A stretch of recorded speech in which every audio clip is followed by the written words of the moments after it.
Hi, I'm Fabio Piras. Hey, I'm Whitmore. Hi, I'm Mehreen Baig. And we are your judges for Junk Kouture London 2022.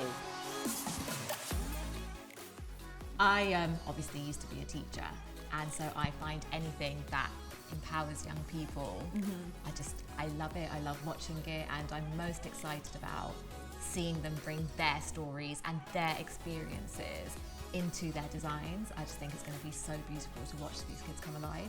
I think it's really exciting as well, and you must get this like coming from the world from teaching and in the world of fashion. And I'm always excited about the next generation coming up and what we can learn from them.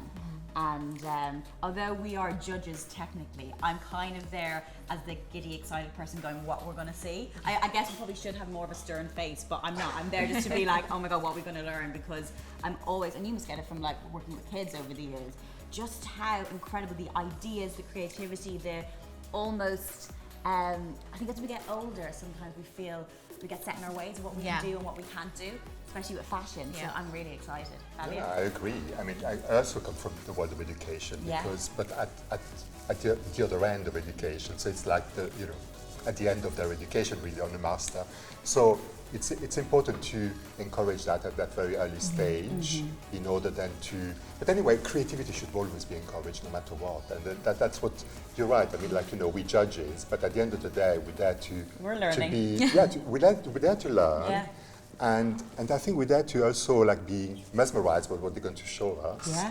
And then maybe also to give a bit of mentorship, feedback, something, encouragement, more than judging. Yeah, I feel like especially, for young people, when you hear any sort of anything that's said to you, it can make you, or it can really crush your spirit. Yeah. And almost I feel like it's such a massive responsibility to be in this position where if we, whatever we say, whatever feedback we give to these young people, it's going to stay with them for the rest of their lives. Yeah. So that we're no nasty judges here. no nasty judges. It's the word judge that just gives you that kind of stern seriousness. But I mean, no, absolutely. I mean, it is about really empowering and encouragement, because I think what we're asking them to do is to come up with basically a statement of who they are, what they think, what is their point of view. Yeah. And fashion and art in general is about that. And that is, I always say creativity is like synonyms with self-expression. It's about seeing someone's beliefs and emotions and thoughts come alive into something. Yeah. And I think just watching that come alive is just magical. I'm genuinely so excited. I'm also really jealous that I didn't do this when I was younger. Yeah, I know. As well. But I don't think anything, when I was younger, I don't think anything like this existed. The only thing I remember is making my own Halloween costumes. That was made from recycled goods I could find around the kitchen. Not the same thing at all. No, exactly. I remember showing my drawings to family, friends of my family, and one day I actually took the courage to go and see a tailor with my evening gowns.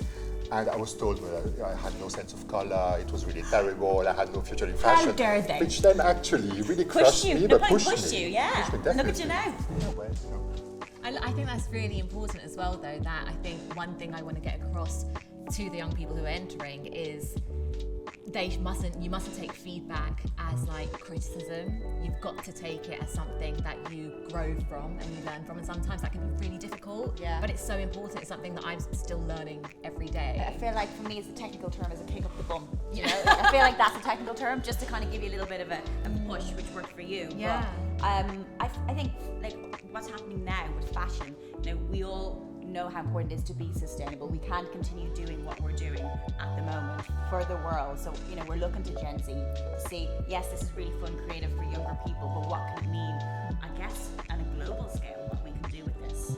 Well, it's part of the education process completely. So it's not a fake kind of concern. It's a super important concern for students. I think that they are very concerned about what their future is, and part of the creative process needs to be what are the consequences of your wonderful ideas. That's what makes Junk Kouture so special, is that it shows young people how they can be part of the solution. Because I think sometimes people are aware of the issue, but they don't know how they can make a change. But this shows you how you can actually be part of fixing it. It shows them how to be resilient as well. I mean, like, why do you need everything all the time? I mean, maybe you can do with whatever is there and be creative in that way, and not expect that you have to have everything made, everything prepared for Everything you. brand new. Just do it with whatever there is. Yeah. You know, that's a fantastic exercise to do. Yeah. So I guess also even the title, Junk Kouture, you've got these two very different words, like the juxtaposition of junk and couture. Couture is like, you know, clean and fresh and brand new, sophisticated. Junk, you kind of think of rubbish and almost useless. But putting these two words together is just perfect and representing what we should be doing right now. Right now. Yeah, it's a great name, absolutely. Fabio, what is the best thing you've ever worn? It doesn't have to be fancy, but something that you wore that made you feel great. You know what, I never really think that way, but it's always something that, generally the best thing I've ever worn is something that I've kept for years and years and years. So actually, it doesn't matter what I buy, I always go back to what I really love, and I have things that, you know, I mean, this, for instance, is like 20 years old. You know, and how do you feel when you wear it? Obviously, I don't wear it every day, but I mean, like, you know, I feel Especially only good. the best occasions you wear it. No, it's reassuring. Yeah, reassuring. Everything that I wear all the time is because I find it reassuring. It actually protects me, and that's, for me, that's a very important part of my wardrobe. I really hate anything that sort of makes me uncomfortable or makes me have I hate making an effort. it has to be really light. So you made no effort for today, is what you're saying? Joking. Conceptually, I made no effort for today. I decided I would wear the tuxedo jacket, and then I decided to be completely blind, just pick up whatever there is around, like that. But comfort is key though, isn't it? Like, I feel like people can see if you are not comfortable in your own skin, and they can see when you're just wearing something because you feel like you should because everyone else is wearing it. And I think definitely in my 20s, I would see what everyone else and all the other girls are wearing and try and go out and buy it and mimic it. And it's only as I've got older that I've sort of realised, well, when you wear something that you're truly comfortable in, that's when you really like look your best and What feel would your that best. be for you? What have you worn that you felt incredible in? I feel quite incredible today. You look incredible today. I do. I like jumpsuits are definitely my thing. I feel really sophisticated and a little bit sexy. I don't know if I'm allowed to say You sexy. can say that. But you're right, like clothes as well, they're not a mask to hide behind or something to kind of enhance. Yes. Yeah. No, but I mean, you know, I don't know what you think about glamour, but I mean, I think glamour is really an important part of our lives. Yeah. So it's on how we interpret it, isn't it? I don't know what, I mean, are you into glamour? I mean, even when I was a teacher, I used to make sure every morning I wake up and I dress in my smartest clothes. I had a pair of heels on, and people used to think I'm mad because I come strutting in at 7 o'clock wearing. But it's how, I don't know. It's just how I felt comfortable. It was almost like Confidence, and it gave me, particularly. I mean, I'm definitely a heels kind of girl because I feel like I'm quite small, and it makes me feel more adult. And affects your posture as well. I think. Yeah.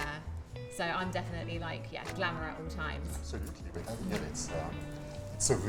it's empowering as well. You know, it's fun, it's pleasurable, but it's also empowering. I feel like we've all mentioned what we're wearing right now, and I'm going to say I love a suit. Yeah. I love a suit. I love how I feel in a suit. I love, even kind of reminds me of, do you remember the film, like the 80s film Working Girl with Melanie Griffith? I love what you can do with like some good shoulders. So for me, I'm the same as well. I think it's how you feel. When someone says what you want to wear, I always think, how do I want to feel? And it's like comfortable, confident. So I would say like, this is a very comfortable suit, very comfortable. I've worn things that aren't comfortable, and life's too short. Life is too short to wear something uncomfortable. I also think sometimes when people like take out their clothes the night before, and absolutely sometimes I've tried to do that, but Who does that? Who has time? It's about how I feel in the morning. I wake up in the morning and I know what vibe I'm feeling that day, and I can't pre-plan that. Yeah, I'm the same. Yeah. Because I'm like, in the morning I might wake up and go, I don't really feel like wearing the heels. I don't really feel like wearing the little dress. And some days I wake up and I want to wear the little dress. I'm the same too. You want to wear the little dress? Well, I want to wear the little dress too. In my fantasies, why not? Do. So Junk Kouture, a big part of it is mentoring young people or empowering young people. If there was one piece of advice you could give yourself when you were younger, what would that advice be? Mine would be to care less. I think when you're younger, well, for me anyway, I think I cared too much about what other people might think of me, and then I realized they're too busy caring about themselves to think about what I'm doing. But I think that's same with fashion. You're right. You spend most of your teenage years, I did anyway, as a young girl, trying to fit in with everyone else and look like everyone else. But as I get older, I don't want to look like it. I want to look unique. I want to stand out. And it's just funny how those change. I wish I said to myself back then, like, care less, do you. Care less, do you? I like that. Yeah, no, I stand by that. I mean, I wish I wasted less time thinking about what other people thought of me, thinking about what was right to say or what you could say or not say. So, I wish I had, for instance, like something like Junk Kouture or something of that kind, that where you can actually express yourself really. I mean, so, yeah, I stand by that. It makes you waste an enormous amount of time. Yeah, Totally. You know. and energy. Yeah. My answer. Gosh, I would have gone for something similar, but I mean, I guess it is a similar route. I feel like when I was particularly in my late teens and early 20s, I was just really self-conscious about like different parts of my body, and so I wouldn't wear certain clothes that I loved because it would show my legs or it would not show something else enough. And actually now, if I like a piece of clothing, I'll just wear it and make it work. And I find that if I'm not fixated on it, other people won't be either.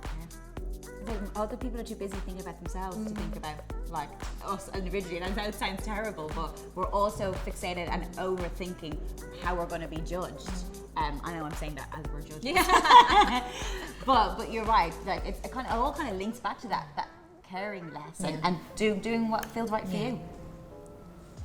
It's very deep. Yeah, but, I mean, I think also, I mean, being judges, I don't know, that's maybe a question. What do you think is our responsibility besides being kind? Yeah. But in a way, I mean, we have a responsibility about also sort of guiding youth. Yeah. In a way. So what do you think how should we behave? What are we responsible for?